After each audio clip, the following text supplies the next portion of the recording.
आज के इस आधुनिक युग में जहाँ विज्ञान ने अपने पाँव पसारे हैं, कई फैक्ट्रियाँ लग गई, कल कल कारखाने लगे हैं, सामाजिक व्यवस्थाएं बदल रही है। गांव का जीवन अलग था, अब शहरी जीवन अलग हो गया। ऐसे दौर में लोग पहले कैसे मिलते थे, अब कैसे मिलते हैं। स्कूटर पे जा रहे हैं, बस हाथ उठा करके नमस्कार कर लिया, बस यही जीवन हो गया। मिलने जुलने का यही तरीका हो गया। देखिए कविराज क्या कहना चाहते हैं। हमारे YouTube चैनल को सब्सक्राइब करें और बेल आइकन को दबाएं ताकि आपको नोटिफिकेशंस मिलते रहें। मनख मनख मलता जदी डबता दो दो रात, मीठो भोजन जीमता मीठी मीठी बात, मीठी मीठी बात हंस हंस सगड़ा मिलता।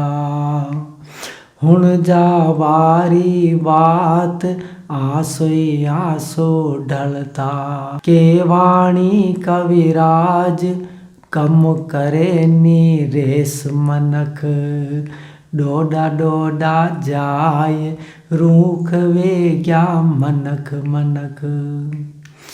आज का इंसान पुराने ज़माने की जीवन शैली को बदल चुका है। पहले मनक मनक मलता जदी डबता दो दो रात।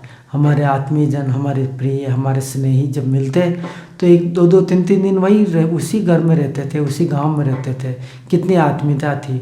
अब वो बात नहीं रही, कम हो गई। मीठो भोजन जीमतार मीठी मीठी बात। अच्छा स्वादिष्ट भोजन वो ग्रहण करते और बड़े प्रेम से कई घंटों तक बातें करते रहते थे। मीठा भोजन मीठी बातें, मीठी मीठी बात हंस हंस सगड़ा मिलता। मीठी मीठी बातें करते थे, हंसते हुए सब एक दूसरे से मिलते थे। और हुण जावारी बात आंसू ही आंसू ढलता। कई दिनों तक वो रहते थे, पर जब वो जाने की कहते थे एक दूसरे की आंखों में आंसू छलकने लगते थे, आंसू बहने लग जाते थे। कितनी आत्मीयता होती थी और पुराने प्रेम का इस प्रकार से नवीनीकरण होता रहता था। वाणी कविराज कम करे नी रेस मनक। आज का आदमी ऐसा हो गया, जिस रफ्तार से चल रहा है 70 की स्पीड, 60 की स्पीड, 80 की स्पीड, उसी रफ्तार से चलता रहेगा। अगर उसका आत्मीय परिचित कोई मिल गया तो बस हाथ ऊंचा कर देगा और बस कहीं रेस भी कम करने की वो उचित नहीं समझता है।